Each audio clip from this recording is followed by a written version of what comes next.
I'm a gardener. I want to get the best results I can possibly get. Um, of course, I'm sure, and maybe you can talk about Yep. there is such a thing as too much nitrogen. It's funny if you talk to people about anything like that, even if it's vitamins, people seem to think there's just like there's a more Oh, everything needs what if a little is good, more is better. exactly right. But there Yeah, is, yeah. the way I always look at it is there's a right amount. Anything more than that is just either uh, a waste of time You're or a wasting. problem. Yeah, you're wasting it or you're hurting the plants. Yeah. So, what's the best way to maintain an optimal nitrogen level in your soil? Okay. Um, Depends on your approach. You know, if you are trying to avoid buying any external inputs, that means rotating your garden plots and growing legumes for a year. Right. Um, and it's a bit of a myth that you could, you know, plant beans or peas, and then that will leave a lot of nitrogen behind for the next crop. Um, Beans and peas will fix quite a bit of nitrogen, but then once they get close to maturity, they pull the nitrogen out of the roots and put it in the pea pods or the beans. Right. No free ride. I mean, yeah, No, exactly. yeah, They're yeah, not doing this out of the goodness of their hearts. Uh, exactly. So that means either you plow down or work in your beans and peas when they're still green before they start to die down, or you grow a crop like clover for a right. year, and because that will actually, because it's a perennial plant, it will keep fixing nitrogen in the roots and leave more in the soil. Right. Uh, so okay, so that's one way. Would Uh, it just to kind of follow up? Would it sure. also be the case that during the season where you're growing beans, and I do that, I kind of rotate Hmm. beans and various legumes through beans and peas, are the main legumes I grow. I think that's mainly it. But they get grown everywhere over the course of time. Hmm. Would it also be the case that during the season where you're growing them, you're sort of giving everything else a break? Yes. Oh So yeah, yeah. there's There's like there's there's there's advantages to rotating beyond nitrogen. yeah, so there's You know. like all these different things living through their cycle and dying and becoming ammonium, and that's just going to get sort of not used that season. Hmm. Hmm. Right? You got one thing that's got all the nitrogen it possibly needs, doesn't need any nitrogen from your soil. You got parallel processes in your soil that do increase the nitrogen content in your soil. Um, various life cycles of things Yeah. in the soil, and there's really nothing. uh, Yeah, the soil is getting a break, or the soil is getting a break from nitrogen extraction in a sense. I don't know to what Well, extent that's the case. it's to some extent it's getting a break from nitrogen extraction. It's a bigger impact is it's getting a break from diseases and pests that are specific to your tomatoes or your potatoes, Oh yes, that's you know, or your onions. the It's main it reason just to rotate. that's the main reason that beans and peas will give you a benefit. Um, the break from nitrogen extraction doesn't help us as much as you think because we have a maritime climate. Right. We have this thing called winter where it snows and then it rains and then it snows again and then it rains again, and anything that had been in the soil, um, as ammonium, if it's available, probably got converted to nitrate and then get washed out over the winter. I gotta. This has nothing to do with what we're talking about. I just have to ask you this because there are a number of very prominent YouTubers Hmm. that do videos saying that crop rotation is unnecessary for the home garden. And they say, I've been growing tomatoes in the same bed 10 years. Everything's fine. Haven't had a problem. And they say, um, this is the only proof they give. And then they refer Hmm. to Hmm. other studies where it's been done.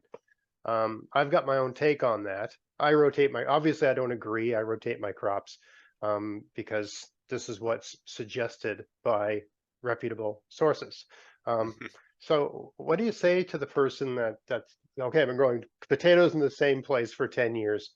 Everything's fine. Everything's growing great. This is evidence that you don't need to rotate your crops. This is an industrial level gardening thing.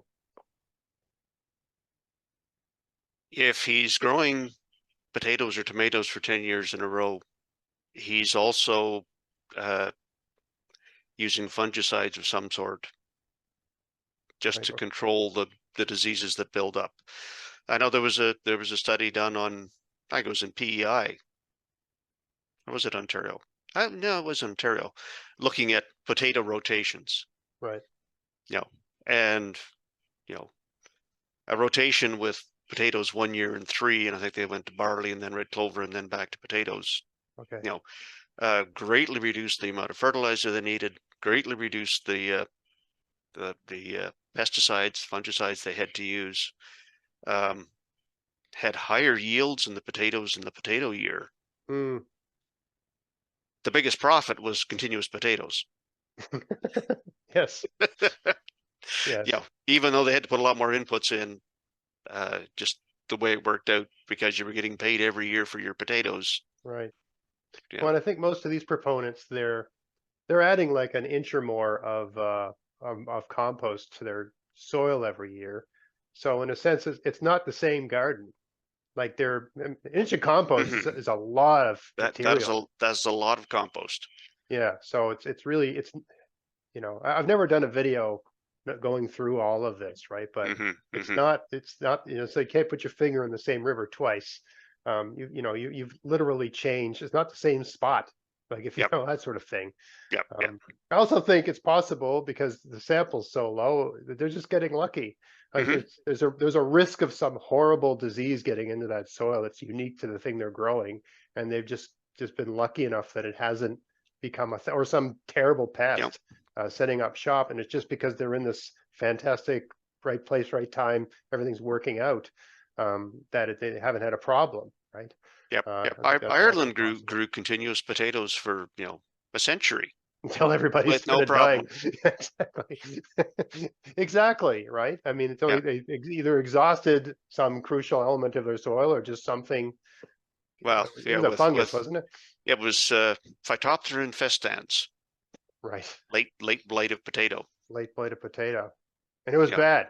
It's very yeah. bad. It was very bad. It was very bad. All right, I got us completely off of topic Okay, here because I okay, just best ways to maintain optimal okay, nitrogen. okay. So we talked about Sorry. legumes. Uh, Second way, yeah, add compost, add manure. Right. You know, they contain a fair bit of nitrogen. Uh, you want to know what's in your compost or what's in your manure because if it's a lot of organic matter, it will take time to break down. Right. So it's not an immediate nitrogen availability. It's a longer term and availability from a compost or from manure. And then the third way is, yep, go to the store, buy a bag of fertilizer. Right. And Exactly. if you look at a label on a bag of fertilizer, the first number is nitrogen. Right. Is there any Yes. reason? So let's say you've got your 12-12. I mean, I had Lee Reich. He's I don't know if you've heard of Lee Reich, but he's a book author. He writes garden books. And I asked him what what fertilizers did you use? He said, "Oh, 1, 2, 3, 3, 2, 1, 12, 12, 12, 6, 6, 6. It doesn't matter." He said something along that. So he's kind of being facetious, right? He's kind of a funny Hmm, guy. hmm. But I mean, generally speaking, I've heard the argument that really your phosphorus and your potassium, it's rare that soils are lacking in these chemicals or the chemical compounds that have them in them. Hmm, hmm. That it's nitrogen that's the thing, but most fertilizers are a combination of all three. But Yep. what is there a value in just buying a nitrogen fertilizer? Like the stuff you use in your grass, which is like whatever. I think I got something for my lawn. It's like 2500 or something obscene like that. Yeah. Yeah. Um, let's say they all cost the same. Um, would it make sense to just get a nitrogen fertilizer and forget about the PK? Uh, I would say yes, and then it depends. Okay, of course. Yes. And yeah, I look at it with home gardens. I see sort of a dichotomy. Okay. there's the the new subdivision. Somebody has bought a house and they're trying to establish a garden in what's been called builder's loam. Yes. The scraps left over from building the house and a Lousy bit of soil. subsoil. Yeah, Yes. yeah. Those ones, they're deficient in everything. Right. Right. Because if the developer put topsoil back on, they put about 2 inches, so it's black on top, but there's really not a good soil there. Right. Those ones, you will likely get a benefit from what we call a complete fertilizer.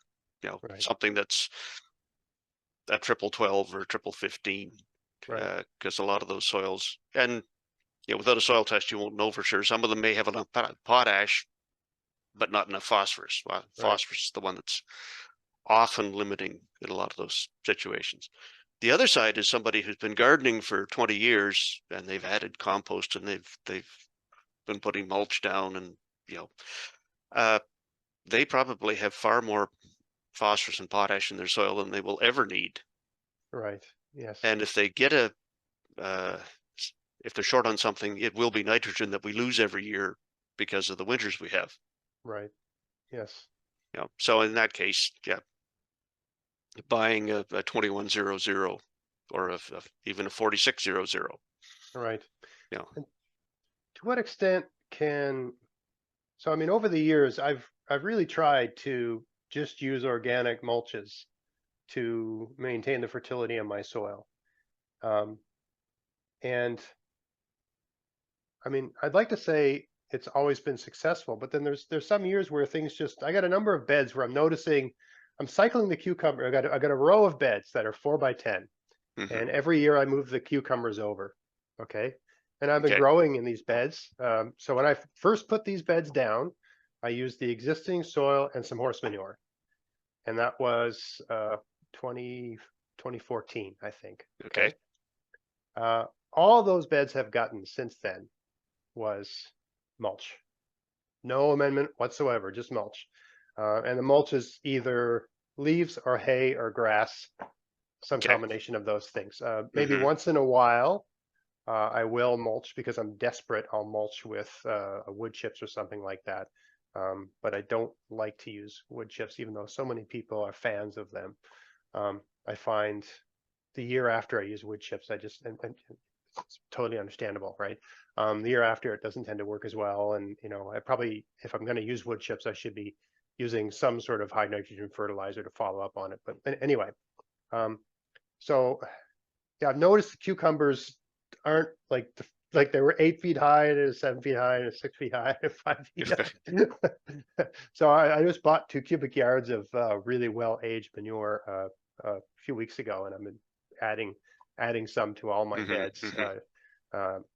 But yeah, I mean, to what extent do you think is it plausible? This is, I mean, natural systems, that's all they do, right? Stuff just falls to the ground and it breaks down. And so, but in natural systems, we don't harvest anything. We're not trying to grow giant pumpkins, and I mean, exactly. We're not taking stuff away. Right. So nitrogen or natural systems, it cycles, and it doesn't go anywhere.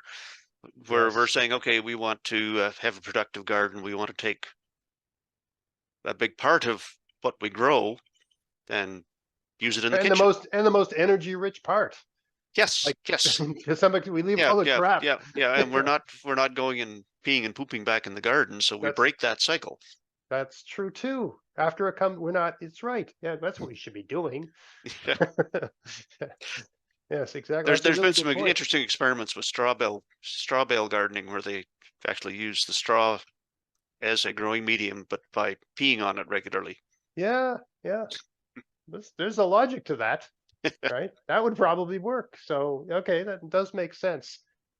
Yeah, that does make sense. But yeah, with your cucumbers, it quite likely is that they're short of nitrogen. Now, if you're adding grass clippings, that's high nitrogen. That's high nitrogen. So there's always results too. They're almost immediate. You'll have like kale is sort of in July. They're not super green, and you put like 2 inches of grass clippings down, and a couple weeks later, the plant's just like, Oh yeah. whoa, like it's Yep. almost, Yep. it's very quick. A couple good rains, a couple weeks, and it's like you've Yep. just given them a B12 shot. Um, Well, you've essentially given them a shot of nitrogen fertilizer yes, because grass clippings there. It's a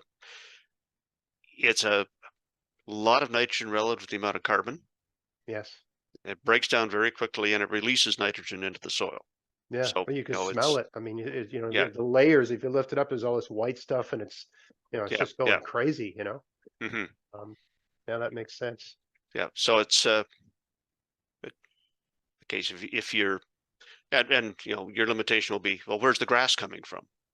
You're Yes, you're breaking the cycle somewhere. well, that's the great thing. I think. So I got this big section of my lawn, which is my uh, septic field, right? Okay. Never needs fertilization ever. So Well, you're I am recycling back through the septic tank out to the grass and then back to the garden. I am pissing on the garden, just in a sort of roundabout way. Yeah, Exactly. yeah, That's exactly. I explained that to the kids once that we're eating our pee and poop. yeah. They thought that was gross, funny, and okay. Hey, if you want to help support everything I'm doing here, go to Vessies.com to buy whatever you need for your garden this year. And use my coupon code GAVS23 to get free shipping as long as there's a pack of seeds in the order and there's no oversized items in the order. Check out the description box of this video for details. You can buy everything you need from Vessies. They have seeds, fruit bushes and trees, soil amendments, pest solutions, tools, clothing, and lots of other stuff too. So yeah, if you want to help support everything I'm doing here and they sell something you need, buy it from them using my coupon code. And happy gardening.